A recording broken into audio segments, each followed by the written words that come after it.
Thanks for Neil Steinhoff from Phoenix. Thanks for holding the meeting today. You mentioned a while ago that you're concerned about you and Charlie exposing yourself. Well, I, for one, am glad that you're not doing that.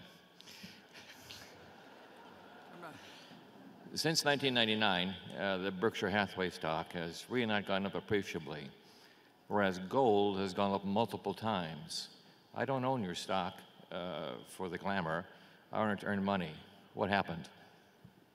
Well, I would say this, that when we took over Berkshire, gold was at $20 and Berkshire was at 15. So gold is now at 1,600 and Berkshire's at 120,000. So you can pick different starting periods.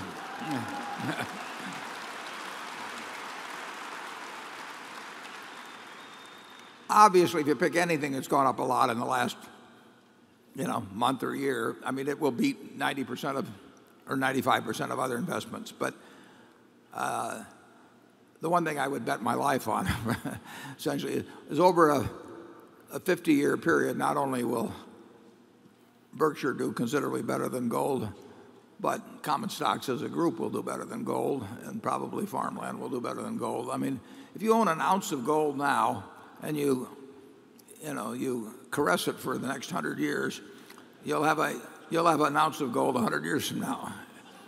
If you own 100 acres of farmland, you'll also have 100 acres of farmland 100 years from now, and you'll have taken the crops for 100 years and sold them, and presumably bought more farmland with the process. It's very hard for an unproductive investment to beat productive investments over any long period of time, and I recognize that it's very interesting. I can say bonds are no good, and Bernanke still smiles at me, and I can say some stock is no good, and people.